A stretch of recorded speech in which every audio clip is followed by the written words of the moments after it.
This is Abnormal Entertainment. Cinema Head Cheese, the podcast, is sponsored by Bunny17 Media. Head to bunny17media.com for books, comic books, ebooks, all kinds of stuff over there, from comedy to some action, drama, even our kids' books. Search for the Book of the Guardians. Use the promo code CHC and get 15% off your entire order. It's fantastic. Go, bunny17media.com.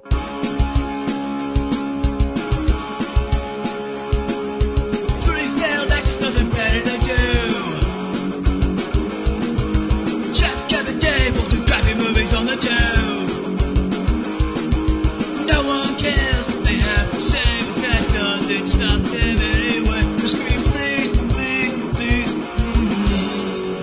No more cinema head cheese. Welcome, everybody, to the Cinema Head Cheese Podshort for Blockers. This is Kevin Moyers. I saw the trailer for this and thought John Cena is finally where he belongs, because I'm telling you, the guy can do comedy. You know, we praise The Rock, who is the best, most successful wrestler to get into acting. Of course, you had Hulk Hogan back in the day, who did quite a few movies. He really did a lot. He broke it open for all of these guys. Roddy Piper did a couple. Of course, they live famously. But let's face reality.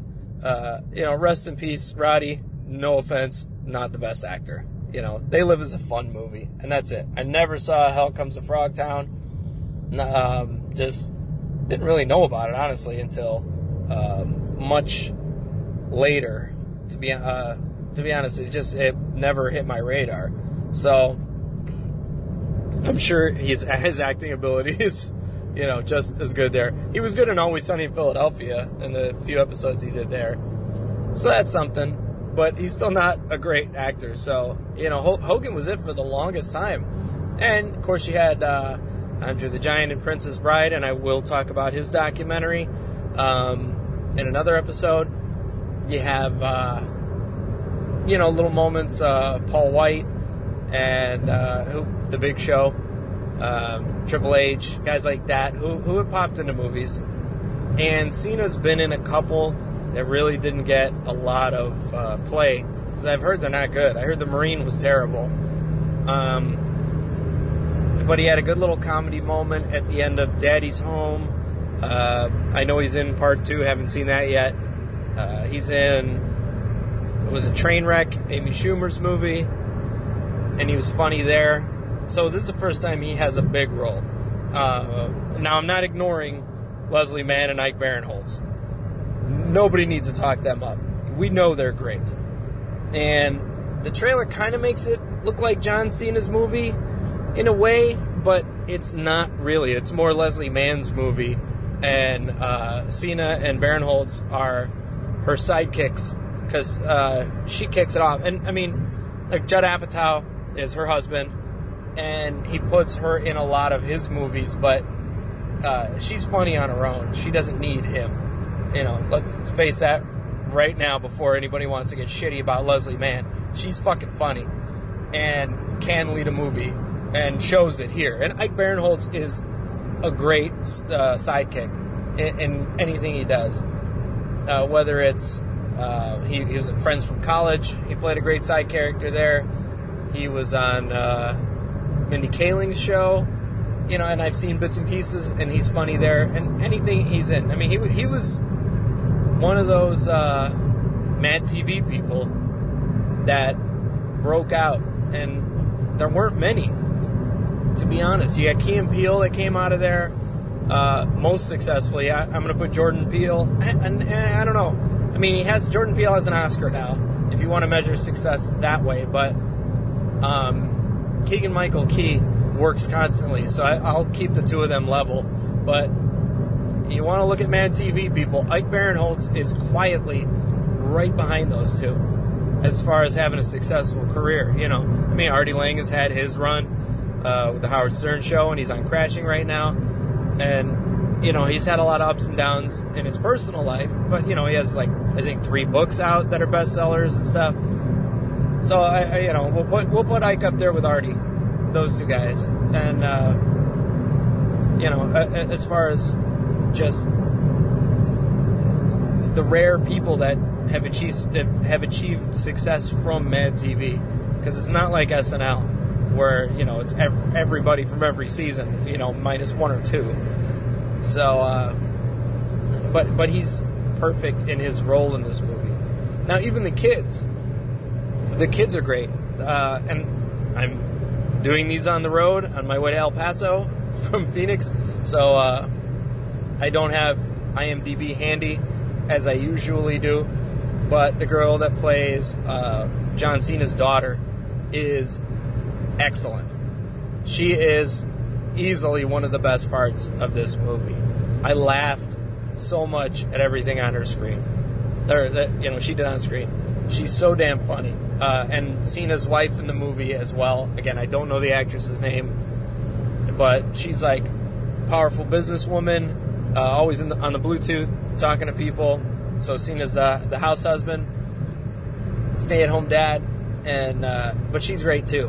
And she's only in a few scenes, but she doesn't know what's going on, and when she does find out, it's a little too late, and she's trying to stop them and can't. But so the whole idea here is Cena walks his daughter to kindergarten. I think Leslie Mann is first. Walks her daughter to kindergarten. That's right, she is first. Walks her daughter to kindergarten, and she's upset. I don't want to go. I don't want to leave you, Mom. And she's a single mom. I don't want to leave you. All this stuff. But then Cena's daughter comes up. Hi. Introduces herself. Awesome. Then Barinholtz's daughter comes up. Hey, how are you? And the 3 of them are like instant friends. And Barinholtz is like, our daughters looks like they're friends now, which means we're friends now. You want to go get a drink? So he sets his tone. He's the party guy immediately. So you get to high school graduation time. It's getting close, and prom's right before that. So they're having a little pre-prom party at Barinholtz's now ex-wife's house. And she's dating a guy. His name's Frank. He's played by Hannibal Buress. And he's like the nicest guy on the planet. Like the greatest stepdad you could ever ask for. Not only as a kid, but as the kid's father. Like, you want whoever mom ends up with to be a good person that you can trust. And he's that guy. Even though Barinholtz, fuck Frank. Fuck Frank. I hate Frank. There's no reason. There's no reason. He's the most wonderful guy in the world, and it's hilarious. So, like, he shows up to this party, kind of unwanted, and he's the divorced dad. He cheated on his wife with the babysitter a few years back, and he just hasn't had a tight relationship with his daughter since then. And they do explain what happened later. So I won't get into that, but they did go into the whole situation there and why that happened and everything else. So his daughter is like, Dad, get the fuck out of here, stuff like that. But he brought the limo. He wants his daughter to have the night of her life. He wants her to have a great time. He feels like he fucked up and he needs to fix things. And he's not wrong, but again, it's not what you think. And I swear to God, I just drove past the space capsule from the credits of I Dream of Jeannie. I'm not kidding. The shit you see in the desert of Arizona, I don't know, man. Between Phoenix and Tucson, it's nothing. But, there you go. That was fucking weird. Side note. So you get to prom night. Mann's daughter has a boyfriend who she's serious with. They haven't had sex yet. She tells her friends, "We're gonna have sex," and he's a sweet kid. And I've seen him in other things that I can't peg where right now. And Mann's daughter I've seen in other things too. Camp Peg wear. The other two girls I didn't recognize. So she says it. And then Cena's daughter's like, I'm going to lose mine too. And they're like, to who? And she goes, that guy. And points to this ultra smarmy fuck who is well known as the chef around school because he bakes drugs into things. And he's super pretentious about it. Like Food Network pretentious. I make a blah blah with a marmalade glaze and a, goes into it. And there's weed in there. Or, there's some PCP in there. Or whatever the fuck he's making. And Cena's daughter is like, that guy. And he's got a man bun and the whole thing. And you just want to fucking kill him. As Cena does. He just wants to smack the shit out of him the whole movie. Because he hates that smarmy fucking look. Like, hey, it's an honor to take your daughter to prom, sir. And he's like, fuck you, motherfucker, I know. But, and his daughter is just all out yes to everything. This is an adventure? Yes. Drugs in the cook? Yes. Let's do this. Every fucking, like, she's just out for a party. It's crazy. It's terrifying too. God, I hope the fuck my daughter is not this in 9 years. And then you have Barinholtz's daughter, who is sort of unsure of herself. She has her own secret, and Barinholtz knows immediately. He knows. He's like, I know my daughter, but he loves her so much. It feels like he just did all the wrong you could. And just made the wrong choices. So she's like, I'm going to have sex too. And she's like, I'm going to have sex with, I think his name was Chad in the movie. But if you've ever seen the Disney show Livin' Maddie, he was Artie, the obnoxious drama kid with the curly red hair. And, who's always in love with whichever of the twins was the TV star. So, and he was good in this too. He did a great job. He's sort of annoying on that show, but he was this terrified kid. And sex, are you sure? The whole time. So, and the stuff that goes on between them is actually kind of cute and sweet as it goes on. But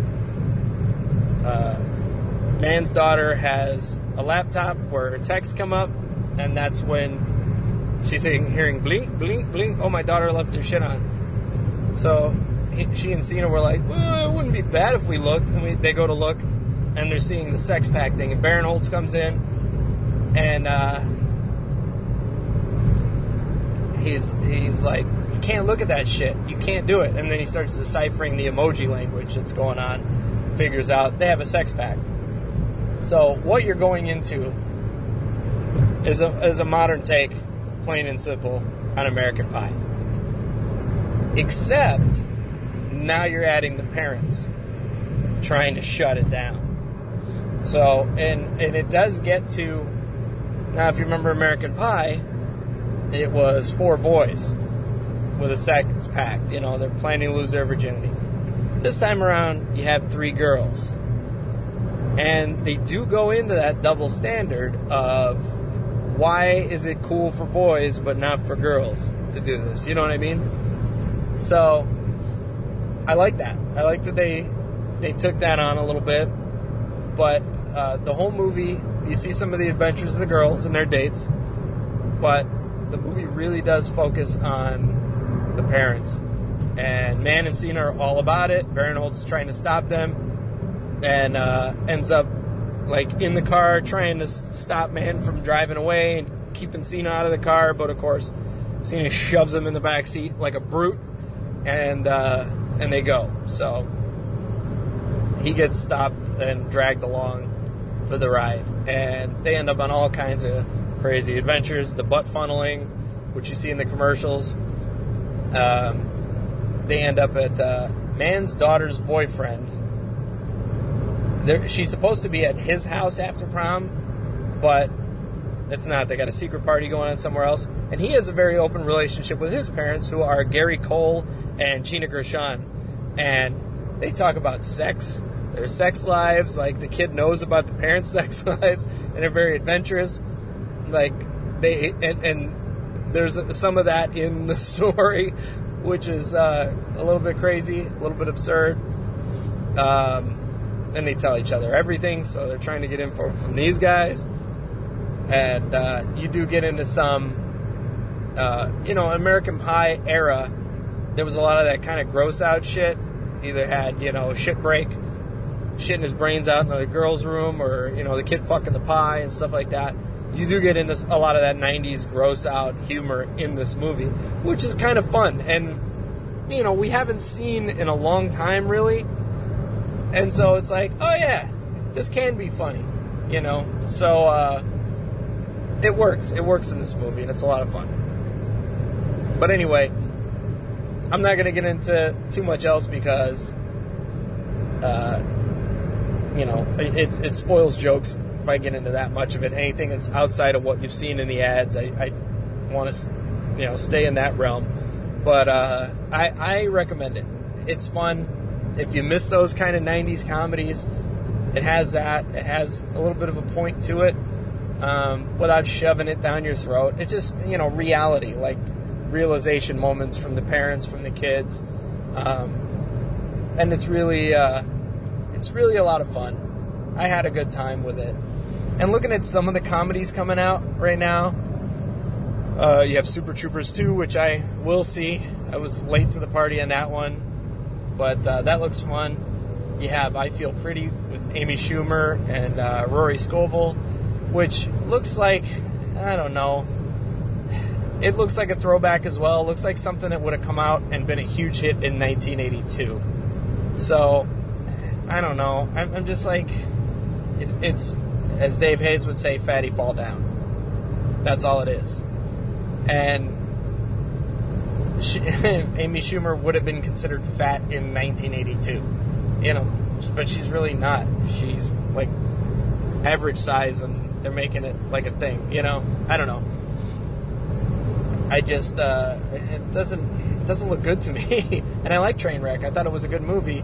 I didn't see the one she did with Goldie Hawn, but I don't know. I just yeah, but they did show trailers for other comedies and stuff like that look fun, and I'm trying to remember them all right now. But those are the two that stand out to me, Super Troopers and I Feel Pretty. And it looks like we might be getting back a little bit to some of these crazy comedies, which we haven't really had in a while. So, we'll see. I mean, we could end up with some fun stuff here. But Blockers is definitely in that realm. And I had a great time with it. It's not the kind of thing you have to see in a theater, but why not? Especially if you have like a movie pass, go to it, go see it. And for me, like, I think the positive there is getting the numbers up for 3 actors that they're usually side characters, and they get to have their own movie now. For Leslie Mann to be the top name on the movie is pretty amazing. And she's been around a while now. And same with Ike Barinholtz being up there. And John Cena is just getting started. And if he sticks to comedy, he has the timing. He has everything. I mean, he has the right physicality for comedy.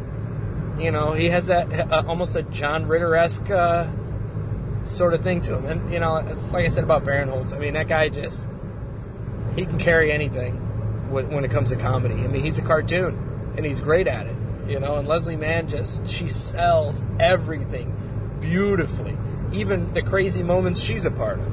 So, yeah, I'm hoping that this does well so that all 3 of these people can get more leading type roles. I'd like to see that. So, but I recommend it. It was a lot of fun, and that's it. Go see Blockers. What can I say here? Head to bunny17media.com. Support us there.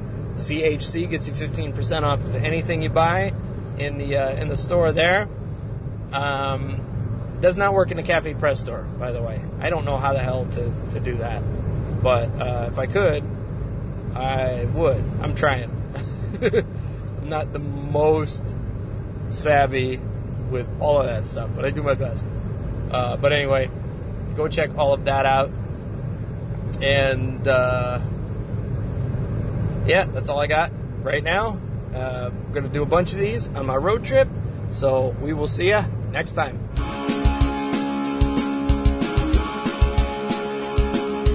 Find more Cinema Head Cheese podcasts and reviews at cinemaheadcheese.com. Tweet us at CINHeadCheese. Listen to every Abnormal Entertainment show on Google Play, Apple Podcasts, our YouTube channel, or anywhere you find your favorite podcasts. And don't forget to visit abnormalentertainment.com. You've been listening to the Abnormal Entertainment Network.